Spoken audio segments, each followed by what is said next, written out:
One of the concepts that we encounter when we study the passages about Chanukah in the Gemara Masechet Shabbat is that Chanukah was a holiday that started 1 year late. The Gemara says that Chanukah happened, and then there was a decision that came 1 year later to establish it as a holiday. Why this? All the Jewish holidays, the event happened, and the celebration of that event was for eternity. No deliberation, should we have the holiday, should we not have the holiday? Think about Purim, for example. One of the ideas that's mentioned is that Chanukah is a holiday that needed to be seen and to be shown, that the events, the inspiration, the beauty, the motivation, the encouragement, the energy of that moment actually continued 1 year later. That when finally Chanukah came again on the calendar 1 year later, were the Jewish people still feeling energized? Were they still feeling the beauty, the grandeur of the miracle, the greatness and appreciation to Hashem for everything that they had experienced?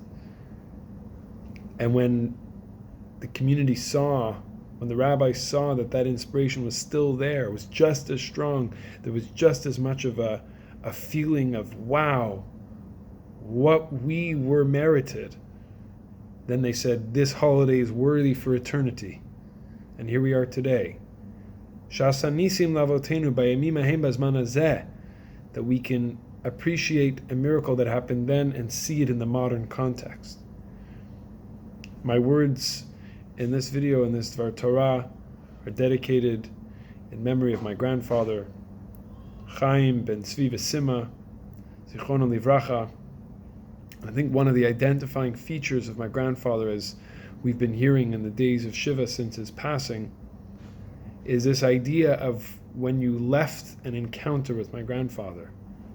It could have been 1 week, it could have been a year since that encounter took place, and you still felt energized, and you still felt the warmth and the smile and the emotion and the sense of being cared for, of being listened to, of an individual who, when you were in his presence, there was nothing else in the world that mattered except you, and that he gave you the feeling that you were someone, that you are important, that you matter in this world, and that you could walk away feeling so energized and feeling so alive and feeling so motivated that 1 week, 1 year, and even 10 years after that encounter, you still felt that energy, you still felt that inspiration. And that perhaps is the blessing that my grandfather, my Zaidi, left in this world. The ability to give to somebody else in such a way that even when you're no longer together, that inspiration and that feeling can live on. Wishing you all a lovely, lovely, beautiful, and inspired Chanukah Sameach.